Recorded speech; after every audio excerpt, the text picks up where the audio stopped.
ప్రార్థన చేసుకొని ఈ సాయంకాలపు ఆరాధనలో కొద్ది నిమిషాలు దేవుని మాటలు వినడానికి సిద్ధపడదాం. అందరూ ముద్రించండి. ప్రార్థనలో ఏకీభవించినట్లయితే విజ్ఞాపన ప్రార్థన దేవునికి తెలియజేస్తూ ప్రార్థన చేద్దాం. ఉదయం నుండి సాయంకాలం వరకు దేవుడు తన కృపలో కాచి కాపాడిన దేవునికి వందనములు స్తోత్రములు తెలియజేస్తూ ప్రార్థన చేద్దాం. గడిచిన నెలంతా తన కృపలో కాచి కాపాడిన దేవునికి వందనాలు స్తోత్రాలు తెలియజేస్తూ ప్రార్థన చేద్దాం. ఈ మందిరానికి వచ్చిన బిడ్డల కొరకు ప్రార్థన చేద్దాం.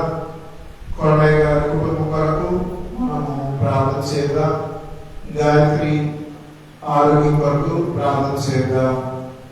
అలాగే రవి కృష్ణవేణి వారి కుటుంబం కొరకు ప్రార్థన చేద్దాం. అలాగే హైమావతి గారు కృష్ణ గారు అలాగే వినోద్ కొరకు నార్మల్గా నాని కుటుంబం కొరకు ప్రార్థన చేద్దాం. అలాగే సోని పిల్లల కొరకు మేఘనా కొరకు చిన్న బిడ్డల కొరకు మనము ప్రార్థన చేద్దాం. ఆలోచన గారి యొక్క కుటుంబం కొరకు మనము ప్రార్థనలు జ్ఞాపకం చేసుకుందాం. దేవుడు మన కుటుంబాలందరినీ కాచి కాపాడిన దేవునికి వందనములు స్తోత్రములు తెలియజేస్తూ ప్రార్థన పూర్వకంగా ప్రార్థన ఏకీభవించుదాం. కంచిబాబు మస్తాన గారి కుటుంబాన్ని ఇంకా బిడ్డలు దేవుడు దీవించడంగా ప్రార్థన చేద్దాం. ఈ గొప్ప మందిరము కట్టించిన సురేష్ బాబు గారు వారి ఫ్యామిలీ కొరకు ప్రార్థన చేద్దాం.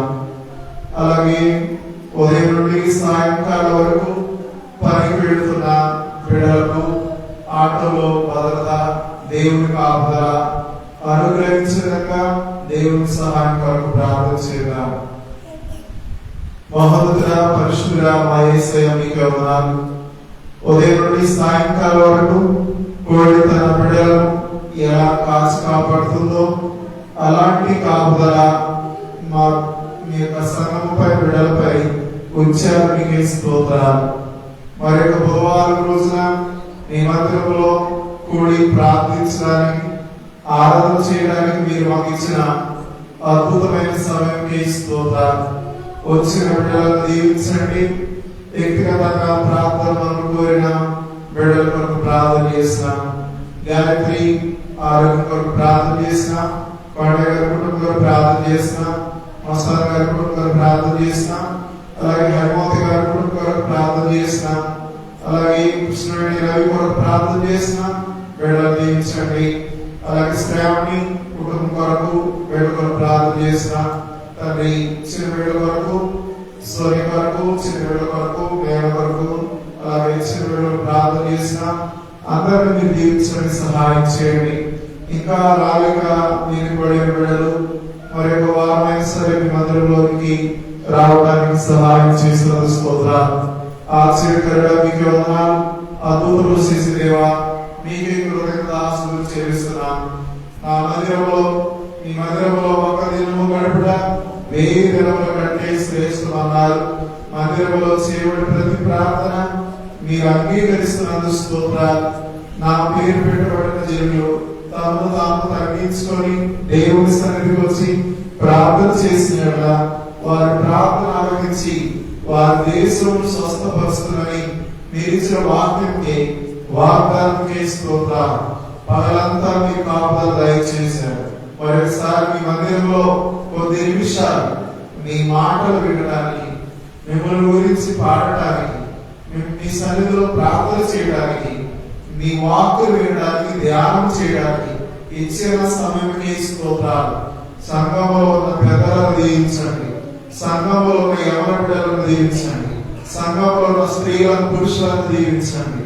ఇంకా మారు మనసు పొందని వారి కోసం ప్రార్థన చేస్తున్నాం. రేపేం జరుగుతుందో మాకు తెలియదు. ఇప్పుడే మీకు అనుకూల సమయం, ఇదే రక్షణ దినమని తెలుసుకోవడానికి సహాయం చేయమని ప్రభా జరుగుతున్న ఆరాధనలో మీరు ఇప్పటి వరకు సహాయం చేశారు. బిడ్డలు పాడిన పాటల ద్వారా నీ నామానికి మహిమకరంగా ఉన్నదని భావిస్తున్నాను.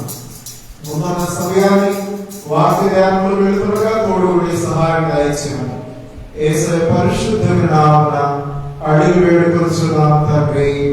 ఆమేన్. చేరవచ్చిన అందరికీ వందనాలండి. ఈ రోజున సరైనటువంటి మారు మనస్సు అనే అంశాన్ని గురించి చూద్దాం. మనం సరిగ్గా దేవుడి సన్నిధిలో ఎలాగా మారు మనస్సు పొందాలి అనేది చూస్తే లూకాసు సువార్త 15వ అధ్యాయము 18వ వచనం నుండి ఈ వాక్యమును చదువుకుందాం. నేను లేచి అరే ఊర్రా, అరే వేదాకొసేపు ఆగరా, మళ్ళీ పాడేటప్పుడు పాడగాను దగ్గర పెట్టుకో, కదలేముకు ఇటు కనపడాలి నాకు. ఇట్రా సాడుకుండా ఇట్రా, వేదా ఇటు జరగరా, నాకు కనపడాలి. ఎట్రా అక్కడ కూర్చో, అక్కడ పెట్టు, కూర్చో అక్కడ కూర్చో. ఇట్రా జరుగు. సరే, లూకాసు వార్త 15వ అధ్యాయం 15వ వచనం చూస్తే, నేను లేచి నా తండ్రి వద్దకు వెళ్ళి, తండ్రి నేను పరలోకముకు విరోధంగాను నీ ఎదుట చేస్తుంది, ఇక మీదట నీ కుమారుడని అనిపించుకుని యోగ్యుడు కాను, నన్ను నీ కూలి వారిలో ఒకరిగా పెట్టుకోమని అతనితో చెప్పుదనుకో లేచి తండ్రి యొద్దకు వచ్చెను. కూర్చో కూర్చో అడబెట్టు అయ్యా కూర్చో, తర్వాత కూడా కానీ కూర్చో, పట్టుకొని కూర్చో, కదిలి మొక్క కూర్చో. సరే, లూకా రాసిన సువార్త 15వ అధ్యాయం చూస్తే సరైన మారు మనసు, ఎలాగ మనం దేవుడి సన్నిధిలో మారు మనసు పొందాలో ఈ వాక్యం నుండి నేర్చుకున్నాం. తప్పిపోయిన కుమారుడు ఉన్నాడు, తండ్రి దగ్గరకు ఎప్పుడు వచ్చాడంటే సరైన ఆలోచన తెలుసుకున్న తర్వాత తండ్రి ఇంటికి వచ్చాడు. వచ్చినప్పుడు ఆయనకు దేవుడు ఎలాంటి కనిపించాడంటే, అమ్మ రాధమ్మ గారు మీరు పట్టుకోండి, అది మోగిచ్చేది పట్టుకొని అబ్బాయిని కూర్చోబెట్టుకోండి, తర్వాత మోగియచ్చు.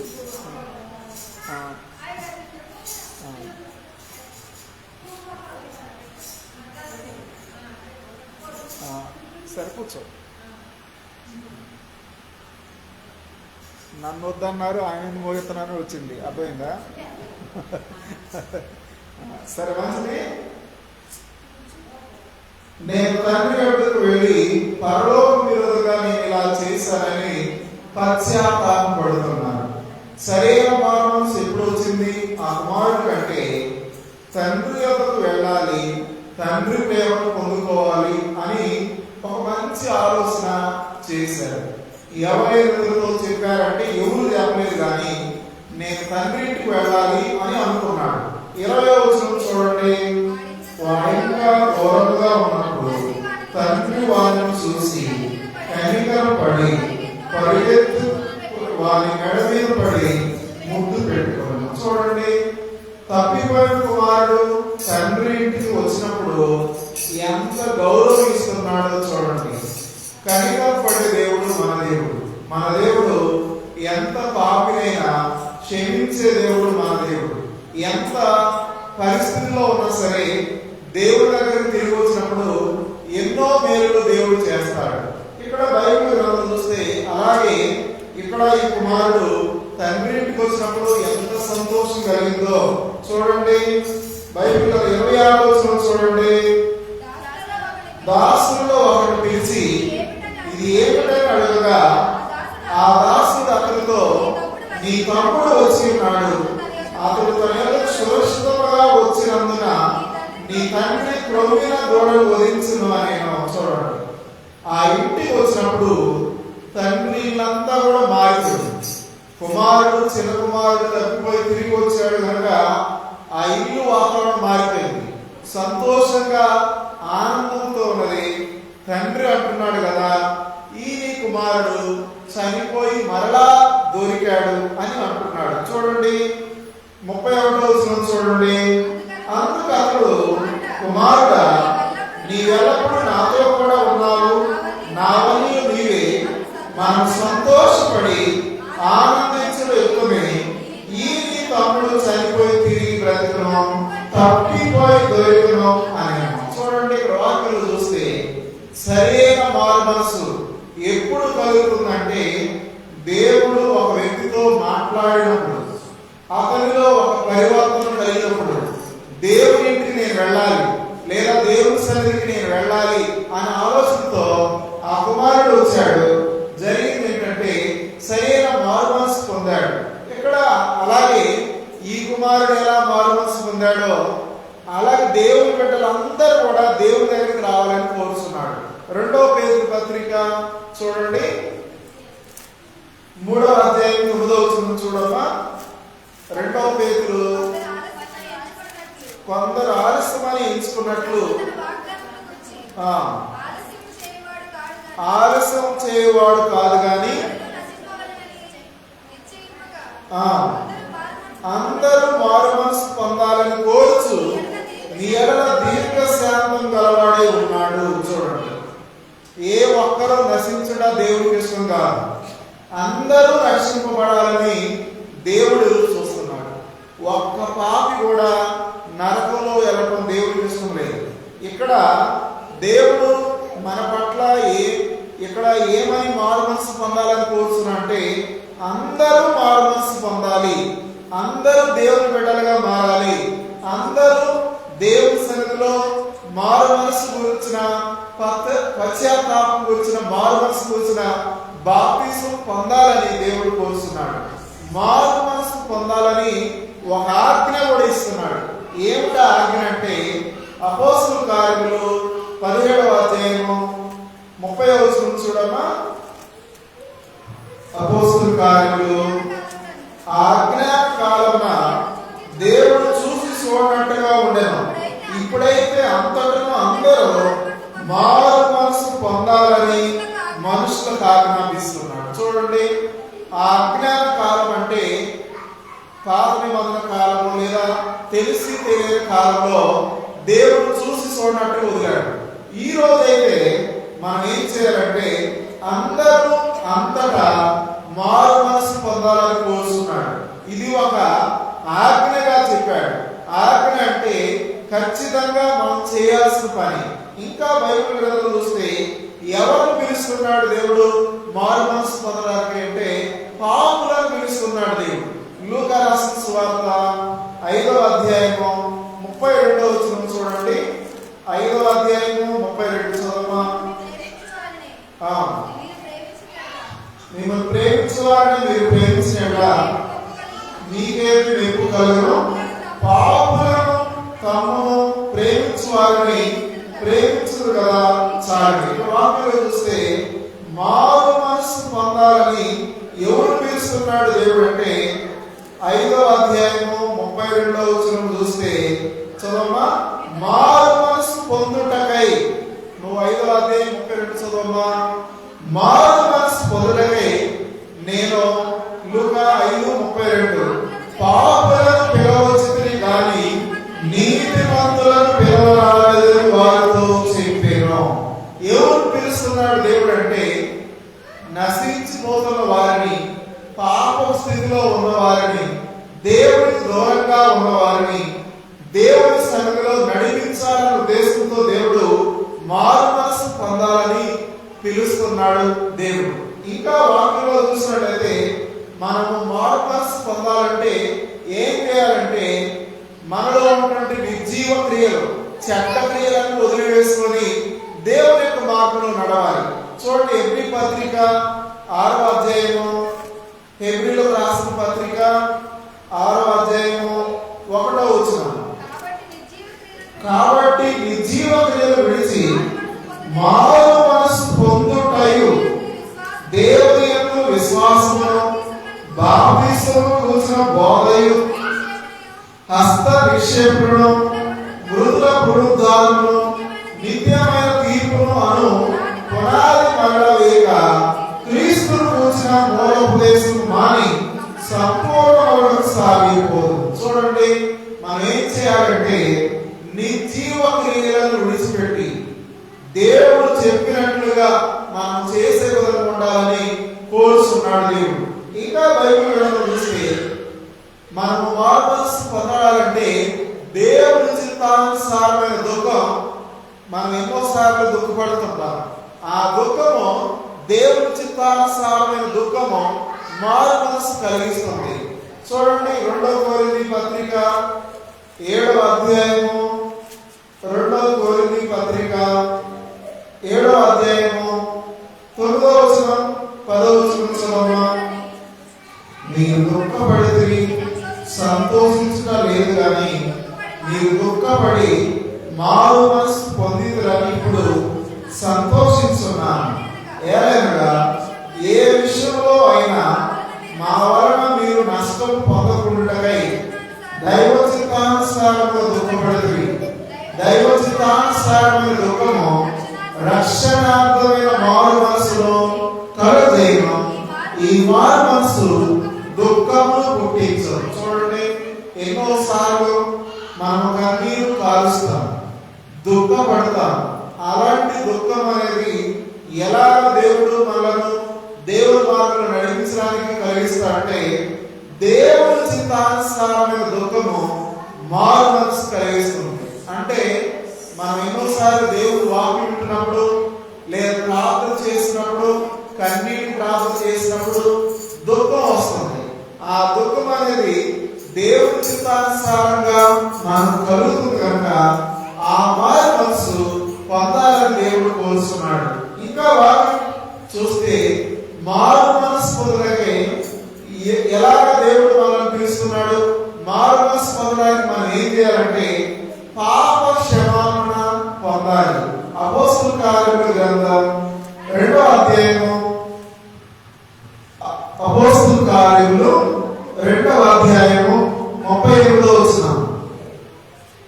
పేతురు, మీరు మారు మనసు పొంది పాప క్షమాపణ నిమిత్తం ప్రతి వాడు యేసుక్రీస్తు నామమున బాప్తిస్మం పొందుడి, అప్పుడు మీరు పరిశుద్ధాత్మ వరమును పొందుదురు. ఇక్కడ మారు మనసు పొందాలంటే మనం ఏం చేయాలంటే మారు మనసు పొందడానికి ప్రతి వాడు పాప క్షమాపణ నిమిత్తం, మన పాపములు తుడిసివేయబడ నిమిత్తం, మన పాపములు దేవుడి సన్నిధిలో మరిచిపోయే విధంగా పాప క్షమాపణ నిమిత్తం మారు మనసు పొందినప్పుడు పరిశుద్ధాత్మ వరాన్ని దేవుడు మనకు అనుగ్రహిస్తాడు. ఆ పరిశుద్ధాత్మ దేవుడు మనలో ఉన్నప్పుడు ఏది మంచి ఏది చెడు అనే జ్ఞానాన్ని దేవుడు మనకి ఇస్తాడు. ఇంకా వాక్యంలో చూస్తే దేవుడి మహిమ కొరకు, దేవుడి ఆశీర్వాదం కొరకు దేవుడి సన్నిధిలో మారు మనసు పొందాలని కోరుకుంటున్నాం. చూడండి, ప్రకటన గ్రంథం 16వ అధ్యాయము 9వ వచనం. ప్రకటన గ్రంథం 16వ అధ్యాయం చదవమా.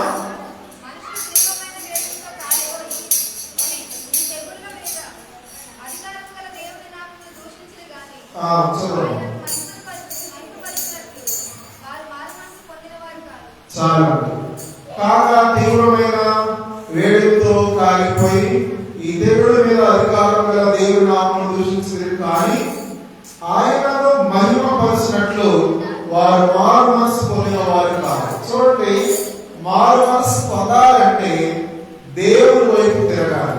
ఇక్కడ అపోస్తలుల కార్యముల గ్రంథంలో ఆ దేవుని బిడ్డలు దేవుడి వాక్యం వింటా ఉంటే వాళ్ళు ఒక ఆలోచన కలిగించాడు దేవుడు. 2వ అధ్యాయము అపోస్తలుల కార్యముల గ్రంథం 37వ వచనం చదువుమా. వారి మాట విని హృదయంలో నొచ్చుకొని, సహోదరులారా నేనేమి చేతుమని పేతురును ప్రథమ అపోస్తలుడు అడగగా, పేతురు, మీరు మారు మనసు పొంది పాప క్షమాపణ నిమిత్తం ప్రతి వాడు యేసుక్రీస్తు నామమున బాప్తిస్మం పొందుడి. చూడండి, వాక్యంలో చూస్తే ప్రతి వ్యక్తి, ప్రతి కుటుంబం కూడా దేవుడి సన్నిధిలో మారు మనసు గురించిన ఆలోచన కలిగి ఉండాలని కోరుతున్నాం. ఇంకా వాక్యంలో చూస్తే ఎలా మనం దేవుడి సన్నిధిలో నడిపిస్తామంటే ఇక్కడ 3000 మంది దేవుడి వాక్యం విన్నప్పుడు వారిలో ఏ కార్యం జరిగించాడంటే వారి మాట విని హృదయంలో దేవుడు ప్రేరేపించాడు, హృదయంలో ఆలోచన కలిగించాడు. రేపు మాపు అనేది వాయిదా లేకుండా అప్పటికప్పుడే వాళ్ళందరూ దేవుడి వైపు తిరిగారు. అంటే దేవుడి చిత్తానుసారం రూపం కలిగి దేవుడి వైపు నడవడానికి వాళ్ళు ఇష్టపడ్డారు. ఇంకా బైబిల్ చూస్తే మనము ఎందుకు మారు మనసు పొందాలంటే దేవుడు మన గురించి సంతోషపడతాడు. 15వ అధ్యాయము లూకా సువార్త 7వ వచనం చూడండి.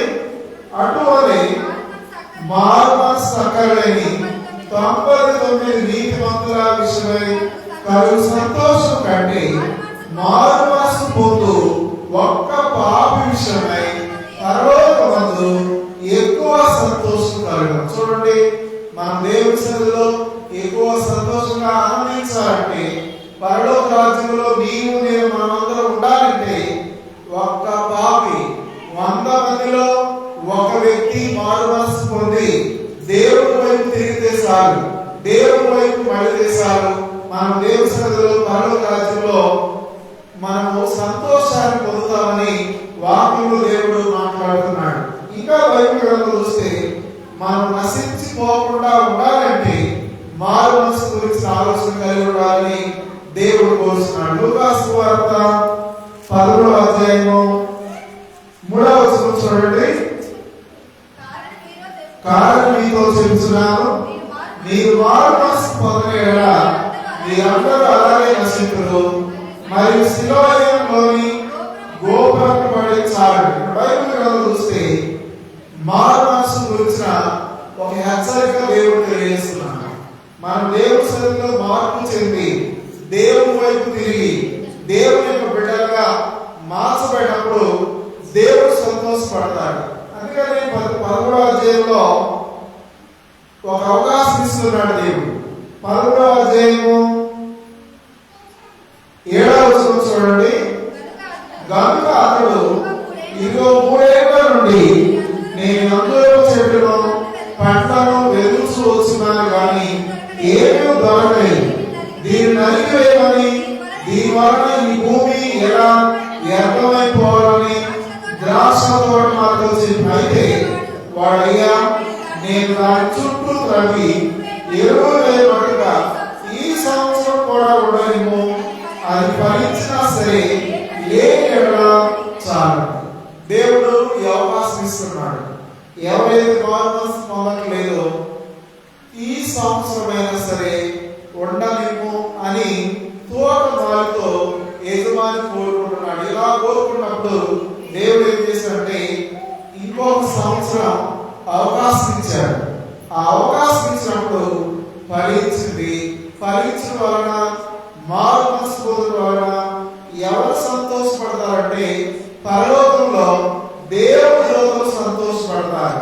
దేవుడు తన సంతోషాన్ని ఈ రీతిగా మనకు తెలియజేస్తున్నాడు. ఇంకా బైబిల్ చూస్తే సరైన మారు మనసు మనం పొందాలంటే చూడండి,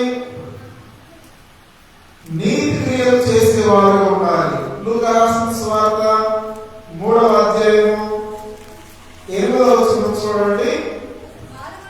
మారు మనసు తగిన ఫలములు ఫలించుడి. అబ్రహాం మన తండ్రి అని నీలో మీరు అనుకోవడం మొదలుపెడుతున్నారు. దేవుడి రావలన అబ్రహాం పిల్లలను పుట్టింపగలడని నీతో చెప్తున్నాను. చూడండి, ఇక్కడ వాక్యలో చూస్తే మారు మనసు తగిన ఫలాలు ఫలించాలి. మారు మనసు గురించినటువంటి అవగాహన మనం కలిగి ఉండాలని ఈ రాత్రి వేళ దేవుడు మనతో మాట్లాడుతున్నాడు. ఆ తప్పిపోయిన కుమారుడు తండ్రి ఇంటికి వచ్చినప్పుడు తండ్రి సంతోషపడ్డాడు, వారి కుటుంబం సంతోషపడింది. ఆ వాతావరణం ఇంటి వాతావరణం మారిపోయింది. తిరిగి ఇంటికి వచ్చినప్పుడు దేవుడు ఎన్నో అద్భుతాలు దయచేస్తాడు.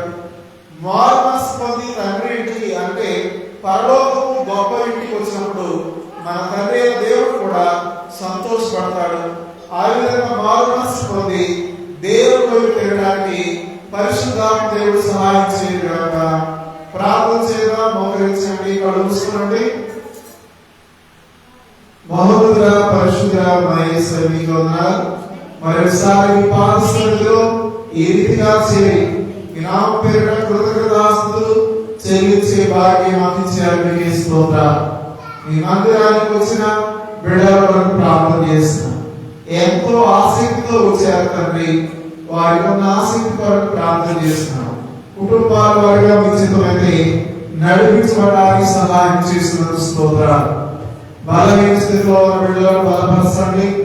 అలాగే పనులకు వెళుతున్న బిడ్డలను మీరు జ్ఞాపకం చేసుకోండి. కష్టాలు చేసుకుంటున్న బిడ్డల కొరకు ప్రార్థన చేస్తున్నాం. అందరినీ కూడా మీరు జ్ఞాపకం చేసుకున్నందుకు స్తోత్రాలు తండ్రి. ఆశ్చర్యకరంగా మీకే స్తోత్రాలు, అద్భుతంలో చేసే మీకే కృతజ్ఞతాస్తుతులు చెల్లిస్తున్నాం. నా పేరు పెట్టుకునే ప్రజలు తమను తాము తగ్గించుకొచ్చి దేవుడి సన్నిధికి వచ్చి ప్రార్థన చేసిన వారి ప్రార్థన ఆలకిస్తారని చెప్పారు. దేశం స్వస్థపరుస్తారని చెప్పినారు. ఆ రీతిగా వచ్చిన బిడ్డను మీరు దీవించి ఆస్వాదించమని యేసు పరిశుద్ధమైన నామమున ప్రార్థన చేస్తున్నాం తండ్రి. ఆమేన్. ఒక పాడవాడు కూడా దేవునికి కానుకలు సమర్పిస్తాం.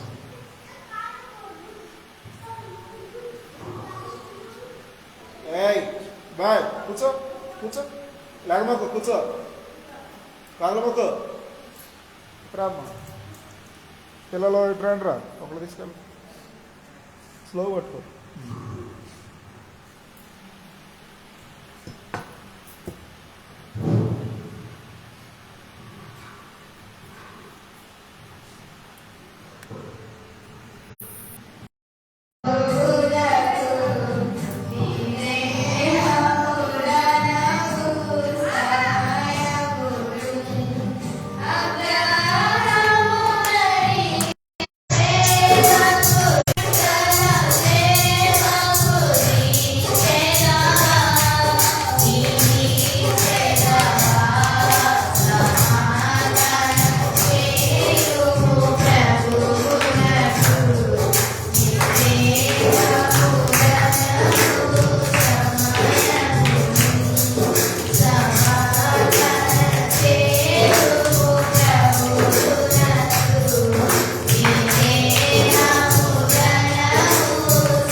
ప్రార్థన చేద్దాం. కళ్ళు మూసుకోండి.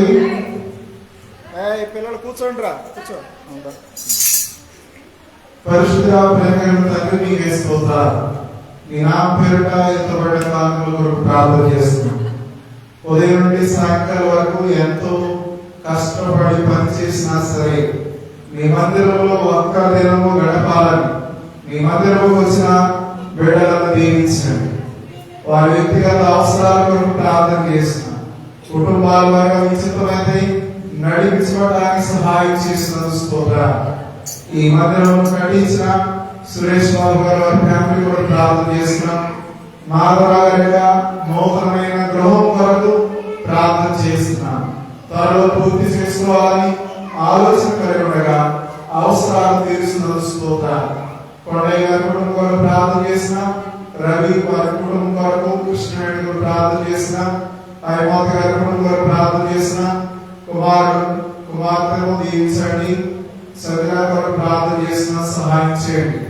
ఆలోచన గారి కుటుంబం కొరకు, నారాయణ గారు ప్రార్థన చేసిన, అలాగే పిల్లల కొరకు, ఎవరి బిడ్డల కొరకు ప్రార్థన చేసిన, రాధమ్మ కుటుంబం కొరకు, ఆ యొక్క కుమార్తె కొరకు ప్రార్థన చేస్తాం. సంతులైన వారిని ఇలాలుగా చేసే దేవుడు, కుమారుడిగా తల్లిగా చేసే దేవుడు నీవు కనుక మేము ప్రార్థన చేస్తున్నాం. వచ్చిన చిన్నబిడ్డల కొరకు ప్రార్థన చేస్తున్నాం. వారి చదువులో సహాయం చేయండి. హాస్టల్లో చదువుతుండగా జ్ఞానం దయచేస్తున్నందుకు స్తోత్రాలు.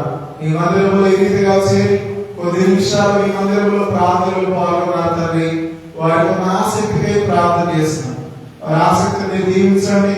కుటుంబంలో ఏ అవసరాలు ఉన్నాయో అవసరాలను తీర్చుకోవడానికి సహాయం చేస్తున్నందుకు స్తోత్రాలు. కంటి ఆపరేషన్ చేయించుకున్నాం. విజయం గారు ప్రార్థన చేస్తున్నాం. వారికి మంచి స్వస్థ దయచేయండి. మంచి నేత్రాలు ఇస్తున్నందుకు స్తోత్రాలు. ఇంకా ఎవరైతే హాస్పిటల్ వైద్యం పొందుతున్నారో వారి కొరకు ప్రార్థన చేసిన డాక్టర్ సంతోష్ గారి కొరకు, కంచిపో ఆదం గారి కొరకు, అలాగే స్వరాజ్య గారి కుటుంబం కొరకు, తాటి మక్కయ్య గారు వారి కుమారుడు హనుమంతు కొరకు ప్రార్థన చేస్తున్నారు. ఇంకా వ్యక్తిగతంగా ప్రార్థనలు కోరిన బిడ్డలు ఉన్నారు. వారికి మీ సహాయం అనుగ్రహించమని, మహిమ ఘనత కీర్తి ప్రభావం మీరే మా ద్వారా పొందడమని ఇవ్వబడిన కారణాల కొరకు ప్రార్థన చేస్తున్నాం. వారి కష్టాలను మీకు ఇచ్చారు తండ్రి. వాటిని నూరంతలుగా వద్దలు చేసి సహాయం చేయండి. 5 రొట్టెలు 2 చిన్న చేపలు మీ హస్తములకు ఇవ్వగా 12 గంపలు అంతగా అభివృద్ధి చేశారు. 5,000 మందికి ఆహారంగా మార్చారు. అలాంటి కృపను మీ బిడ్డల ద్వారా ఈ కుటుంబంలో మేలు ఆశీర్వాదం పొందడానికి సహాయం దయచేయండి. కుటుంబాన్ని దీవించి ఆశీర్వదించమని యేసు పరిశుద్ధ నామమున ప్రార్థన చేస్తున్నాం తండ్రి. ఆమేన్. దయచేసి అందరూ నిలబడదాం. చివరి కీర్తన ఆశీర్వాదంతో ఈ ఆరాధన ముగించుకున్నాం.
మన తండ్రి దేవుని ప్రేమ, ప్రభువైన యేసుక్రీస్తు వారి దివ్య కృప, పరిశుద్ధాత్మని అన్ని సంవత్సరాలు ఇక్కడ చేరిన వారికి, రాజగా ఇంటి దగ్గర ఉన్న వారికి, మైకు ద్వారా విన్న వారికి, సకల పరిశుద్ధులకు తన కృప సదాకాలం మనందరికీ తోడే